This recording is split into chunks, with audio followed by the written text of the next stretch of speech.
The fifth common cause of foodborne illness is adulterated food. Americans rarely think about this risk factor since we live in a country where we have strict regulations. However, it's important to know what to look for in an adulterated food.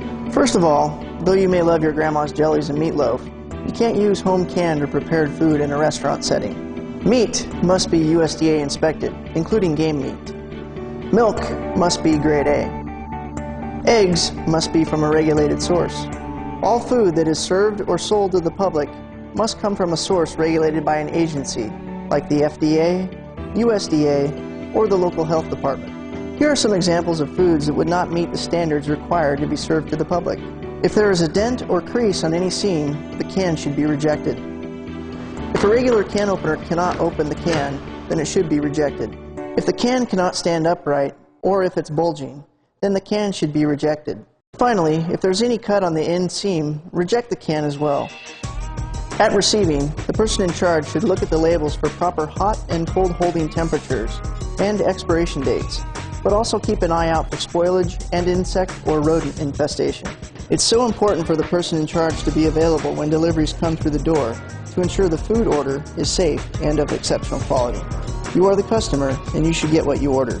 Good retail practices are things that are not necessarily going to prevent an illness outbreak, but they are rules that should still be followed on a daily basis. Storage areas should be clean and dry, and all food must be stored at least 6 inches off the floor and away from the walls. Follow the first in, first out principle.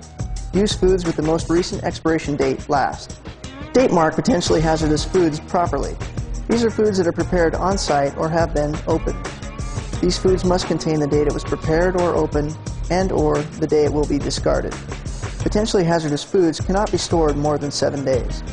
Disease vectors are those insects, rodents, and other animals that transmit disease-causing organisms to the skin, food, or other objects.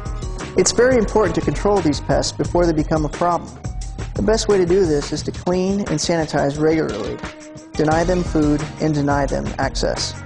Do not, under any circumstances, leave doors to your establishment wide open. This is an open invitation for vectors to invade your kitchen. Other risk factors involve chemical storage, structural design, and lighting. Keep all chemicals away from food storage. Label everything, even water. Many times it's difficult to tell the difference between flour and rat poison or water and bleach water. Always follow label recommendations. The manufacturers develop the chemicals and know exactly how they should be used.